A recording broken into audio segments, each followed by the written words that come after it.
Hi guys, this is Bell Channel 2018 and welcome back to my vlog.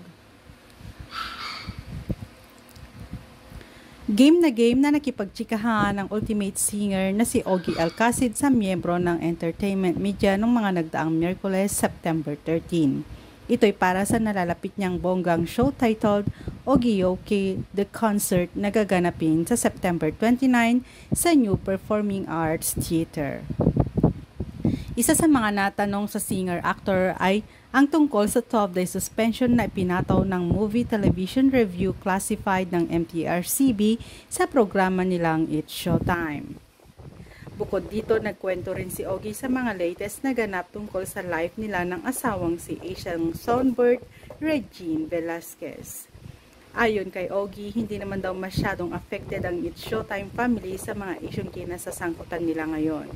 Same energy pa rin ang ipinakikita ng buong production, lalo na si Vice Ganda. Hindi mo mapapansin na may something. In fact, napansin ko si Vice lately has been so energized. Okay kami, paliwanag ng singer-songwriter. Matagal-tagal ding nawala si Ogie sa It's Showtime dahil nanggaling siya sa Amerika at Canada para sa Kilobatitos concert tour nila ni Ian Veneracion. Last Monday, bumalik siya sa Pilipinas at nag-report na sa noontime show ng Tuesday hanggang Thursday. Last Friday ay umalis na uli siya patungong Hong Kong kasama ang kanyang pamilya para sa isang short vacation kasabay na rin ang kanyang late 56th birthday celebration. Pagkatapos nito ay lilipat naman siya patungong Hawaii para sa ilan pang natitirang tour ng Kilobatitos. Say ni Ogie, umuwi lang siya last week para sa promo ng Ogie The Concert. Samantala, pati ang sex life nila ni Regine ay napag-usapan sa press con ng Ogie. Mismong siya ang nagkwento kung gaano sila kadalas mag-sex ni Ate Rex.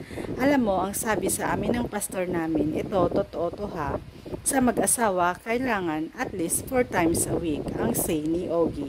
Pero inamin niyang mahirap yun. Pero I guess, ini-emphasize lang siguro ng pastor namin na kailangan ng sex sa pag-aasawa, aniya pa niya.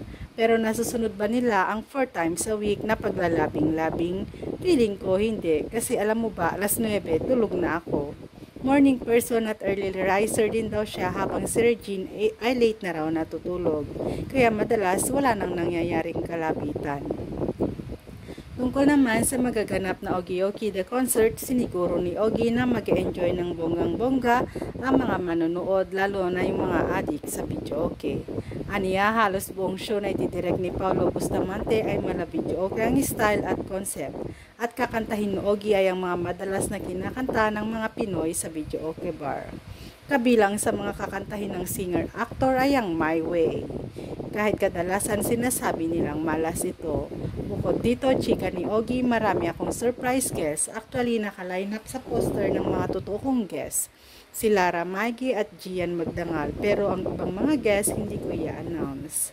Mabibili na ang mga tickets sa halagang Platinum 7,800, 6,500 SVIP, 5,500 VIP at 4,000 sa Gold, 2,500 naman sa Silver at 1,000 sa Bronze.